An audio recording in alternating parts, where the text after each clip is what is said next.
Pocho, let's read the given question. The question says the image of an object placed in air formed by convex refracting surface is at a distance of 10 meter behind the surface. The image is real and is at 2 by 3, two-third of the distance of the object from the surface. The wavelength of the light inside the surface is 2 by 3 times the wavelength in air. The radius of the curved surface is x by 13 meter. The value of x is. So the question का जो key concept we need to understand is the concept of refraction through spherical surface. तो इसमें एक formula we have studied that is n2 by v minus of n1 by u is equals to n2 minus n1 by r. तो ये formula just हमें याद रखना है. अब इसको किस तरीके से अप्लाई करना है, किस तरीके से फॉर्मूले को यूज करना है, that we will understand along with the question itself. तो यहाँ पे एक हमें कॉन्केव सरफेस गिवन है कुछ इस तरीके से, राइट. ये कुछ कॉन्केव सरफेस है, ये इसका मान लेते हैं हम एक्सेस, प्रिंसिपल एक्सेस मान लेते हैं कुछ. यहाँ पे कहीं ऑब्जेक्ट रखा हुआ है, लेट्स से u डिस्टेंस बोला है, ठीक है. अब यहाँ से लाइट जाएगी, ये नॉर्मल बना लेते हैं, ये कुछ इस तरीके से बेंड हो जाएगी. यहाँ पे इसका रिफ्रैक्टिव इंडेक्स मान लेते हैं सरफेस के अंदर का n2 और इसको मान लेते हैं n1, ठीक है. अब टुवर्ड्स राइट साइड डायरेक्शन को we will consider as positive measurement. Towards right side we will consider it as to be positive and towards left side we will consider it as to be negative. और सारे ही distance इस पोल से O से major होंगे, ठीक है. सो O से अगर टुवर्ड्स राइट जाएंगे तो पॉजिटिव, O से टुवर्ड्स लेफ्ट साइड मेजरमेंट करेंगे तो नेगेटिव वैल्यू ली जाएगी, ठीक है. अब n2 refractive index of that medium where the light ray is going after refraction. Refraction के बाद जिस मीडियम में लाइट रे जा रही है उसको हम लेंगे n2, that is refractive index of that medium. n1 जहां से लाइट रे आ रही है, refractive index of that medium will be n1. u is the object distance, ये O है, ये पॉइंट P बोल देते हैं, पोल O है बेसिकली ऑब्जेक्ट. एंड I कहीं जहां इमेज बनेगी उसको हम बोलेंगे I, that is represented distance of I will be V, ठीक है. R तो रेडियस है ऑफ दिस कर्व्ड पाथ या स्फेरिकल पाथ, जो भी हम बोल सकते हैं, ठीक है ना. तो इस तरीके से भी अप्लाई दिस फॉर्मूला. अब हमें यहाँ पे जो जो सिचुएशन गिवन है पहले उसको हम एनालाइज कर लेते हैं. हमें बोला गया कि इमेज जो है वो 10 metre, this is 10 metre behind the surface, यानी कि V हमें गिवन है 10 मीटर, ठीक है ना. And further it is been given the image is real and is at 2/3 of the distance of the object. तो ऑब्जेक्ट का डिस्टेंस हम देख सकते हैं.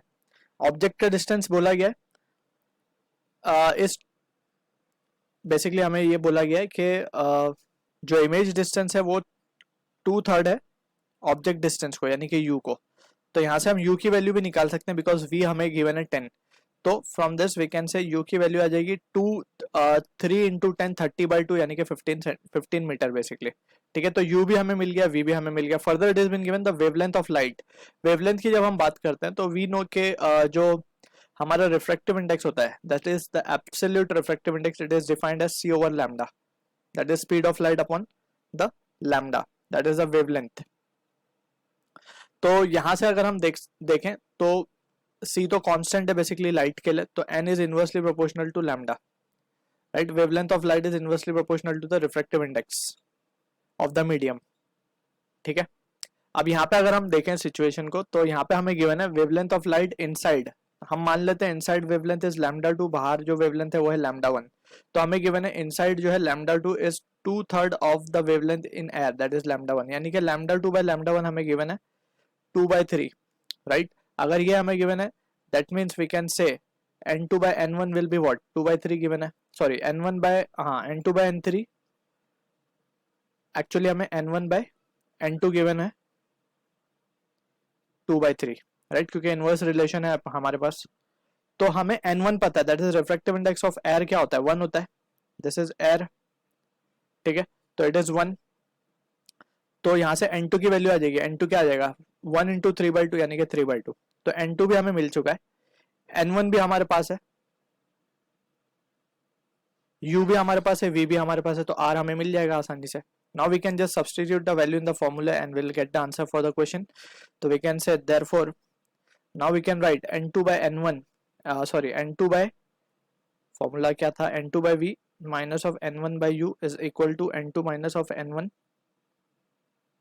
by r। अब वैल्यूज को सब्स्टिट्यूट करेंगे विद कन्वेंशन। n2 क्या है हमारा, refractive index of that medium जहां पे लाइट रे जा रही है after reflection, that is n2 जो हमें मिल गया 3/2। v क्या है, इमेज डिस्टेंस। अब p से मेजर होगा image distance, it will be in the towards right side direction, तो इसको हम पॉजिटिव लेंगे।